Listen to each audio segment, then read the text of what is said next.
అందరికీ నమస్కారము. శ్రీ పరాభవ నామ సంవత్సర శుభాకాంక్షలతో మిథున రాశి వారికి ఎటువంటి ఫలితములు ఈ సంవత్సర కాలంలో అందుతాయి అనే విషయము మీకు చెప్పడం జరుగుతుంది. ఈ వీడియో పూర్తిగా చూడండి.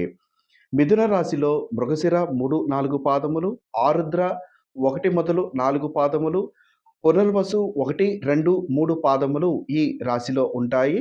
ఈ సంవత్సరాది కాలంలో ఆదాయం 8, వ్యయం 11గా ఈ రాశి వారికి ఉంటుంది. ఈ సంవత్సరము అంతా కూడా మిథున రాశి వారికి మంచి ఫలితములు అందడానికి ఎక్కువగా అవకాశం.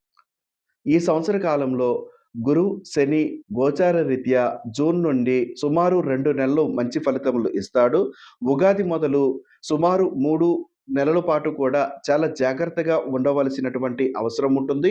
ముఖ్యంగా ఫైనాన్స్ అంతే విద్యకు సంబంధించినటువంటి విషయాలలో జాగ్రత్త వహించడము మంచిది.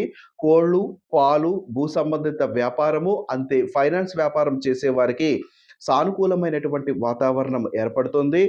మే చివరి వరకు కూడా ఉద్యోగం చేయువారికి కొంత ప్రతికూల వాతావరణం ఏర్పడుతుంది. అంతే ప్రమోషన్‌లు కూడా దూరం అవ్వడానికి అవకాశం ఉంటుంది. నామ నక్షత్ర ప్రకారము మిథున రాశి కలిగిన వారికి మొదటి 3 లేదా 4 నెలల పాటు కూడా పరీక్షా కాలముగా ఉండడానికి అవకాశం ఉంటుంది. తదుపరి అనుకూలమైనటువంటి వాతావరణం వీరికి ఏర్పడుతుంది. ఫలితాలు బాగుంటాయి అని అనుకున్నప్పటికీ కూడా నామ నక్షత్రం వారికి ఇవి పూర్తిగా వర్తిస్తాయి. పుట్టిన తేదీ ప్రకారము మిథున రాశి కలిగిన వారికి ఈ సంవత్సరం మొదటి నుండి కూడా చివరి వరకు కొన్ని సవాళ్లను ఎదుర్కొంటారు. కానీ చివరికి ఈ సంవత్సరము పూర్తి అవుతుందనుకున్న సమయంలో ఏదైతే నష్టం చూస్తారో ఆ నష్టం అన్నీ కూడా భర్తీ చేసుకోవడానికి ఎక్కువగా అవకాశం ఉంటుంది. గురువు గోచార రీత్యా మొదటి రాశిలోను, శని దశమ స్థానంలో ఉండడము కారణం చేత కొందరికి ఈ సంవత్సరము మధ్య కాలము నుండే వారికి మంచి ఫలితములు అందడానికి ఎక్కువగా అవకాశాలుంటాయి. కానీ ఈ సమయాన్ని గుర్తించి, ఆ సమయాన్ని అందిపుచ్చుకున్న వారికి మాత్రమే ఫలితాలు మెండుగా ఉంటాయి.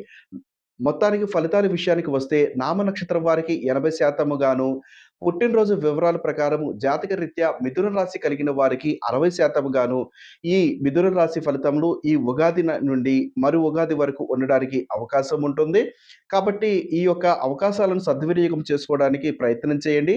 ముఖ్యంగా నేను చెప్పదలుచుకున్న సలహా ఏమిటంటే, ఈ సంవత్సరము మిథున రాశి వారు ఖర్చులను తగ్గించుకొని కొంత డబ్బును ఆదా చేసుకోవడంలో ఎక్కువగా ప్రయత్నం చేయడము మంచిది.